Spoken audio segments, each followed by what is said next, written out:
Сәлем достар, менің каналыма қош келдіңіздер. Видеоны көрместен бұрын каналыма тіркеліп, қоңыраушаның суретін баса кетуді ұмытпаңыздар.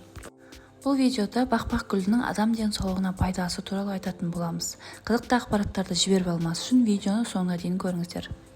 Бақбақ гүлі көктемнің тұңғыш гүлі. Ол еліміздің барлық өңірінде өседі. Оның ел ішінде сарғалдақ деп те атайды.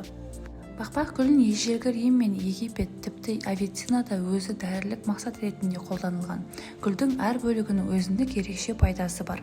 Тамыры көздің көру қабілетін арттырса, жапырағы тері мен буын ауруларына ем.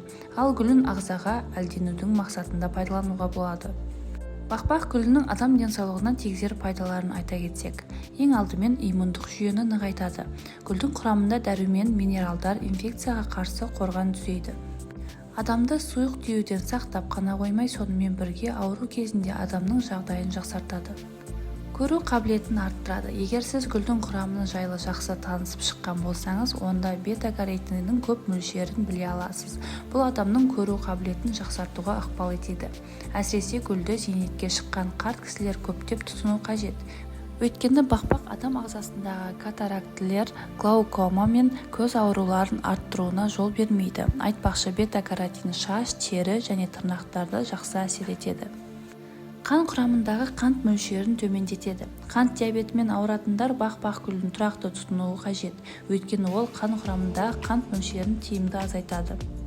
Асқазан ішек жолдарының жұмысын қалыпқа келтіреді. Бақбақ гүлін жеген кезде талшықтың болуына байланысты метаболизм жақсарып, ағзадағы токсиндердің уақытылы жойылуына ықпал етеді.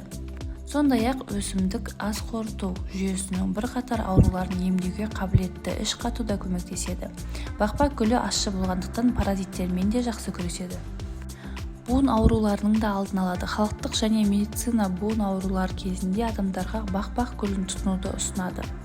Гүлдің хондропротектор ретінде ағзаға әсер ететіні белгілі. Бұл дегеніміз шеміршектің қалпына келуін реттейді, әрі буын ауруы мазалаған жандарға да жақсы көмектеседі. Жүрек тамыр жүйесін жақсартады.